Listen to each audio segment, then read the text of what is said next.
Bonjour,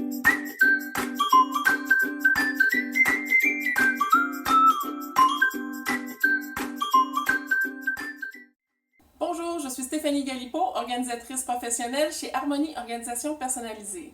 Et moi, Elisabeth Alessio, chez Mademoiselle Range-Tout. Bienvenue sur notre chaîne SOS Rangement. Vous êtes passionné par le scrapbooking ou vous avez un passe-temps qui vous demande plein de matériel créatif?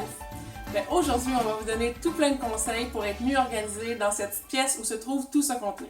D'abord, comme dans l'organisation de toute pièce de la maison, il est important de catégoriser et de regrouper tous les items semblables ensemble. C'est à ce moment-là que vous allez réaliser que vous avez peut-être des choses en double, même en triple. Donc, profitez-en pour faire un bon tri de vos effets. Ça va être beaucoup plus simple par la suite d'organiser le tout. Maintenant qu'on a fait le tri, il ne faut pas oublier l'espace vertical. On vous suggère d'apposer un panneau perforé qu'on trouve habituellement pour l'organisation des garages, parce qu'avec ce genre de rangement-là, on a vraiment un bon visuel de ce qu'on a.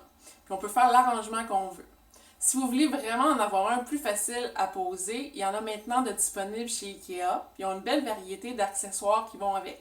Donc, allez voir ça. Pour ce qui est maintenant des petits objets comme des bobines de fil, des pompons, des billes, pourquoi ne pas utiliser des pots transparents ou bien des contenants transparents pour justement voir c'est quoi vous avez comme inventaire.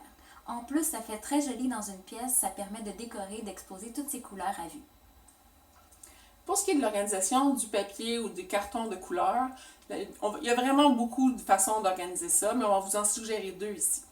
La première, c'est si vos cartons sont tous de la même grandeur, comme une grandeur normale, bien vous pouvez utiliser des range-revues, puis les avoir coordonnés un à côté de l'autre. N'oubliez pas d'identifier chacun des range-revues pour bien savoir ce qui s'y trouve dedans.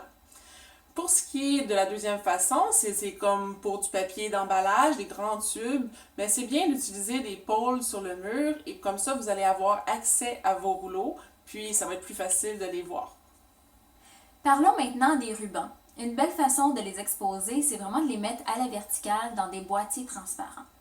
En plus, si vous les placez en dégradé de couleur, ça vous permet de voir votre belle collection et de choisir vraiment le ruban qu'il vous faut sans tout sortir. Voici une belle façon d'organiser les poinçons ou communément appelés punch. Pourquoi ne pas utiliser une pochette suspendue qu'on utilise habituellement pour ranger des bijoux ou des souliers? Mais là, on va les avoir tous devant nous. On peut les garder soit dans la garde-robe ou en arrière de votre porte. Comme ça, encore une fois, vous allez avoir votre inventaire devant vos yeux. Ça sera plus facile de les trouver. Puisqu'il arrive à l'occasion qu'on a besoin de se déplacer pour effectuer nos créations, on vous suggère un chariot comme celui-ci où vous pouvez vraiment tout contenir et vous déplacer facilement dans la maison. Même si vous n'avez pas besoin de vous déplacer, ce chariot demeure vraiment pratique dans la pièce car on sait que lorsqu'on est créatif, on bouge beaucoup et on veut tout à notre portée de main. Voilà, c'était nos conseils pour organiser votre paradis créatif. On vous souhaite beaucoup de plaisir à réorganiser le tout. Puis n'oubliez pas de partager si vous voulez propager nos conseils. Merci de nous suivre. Au revoir! Bye!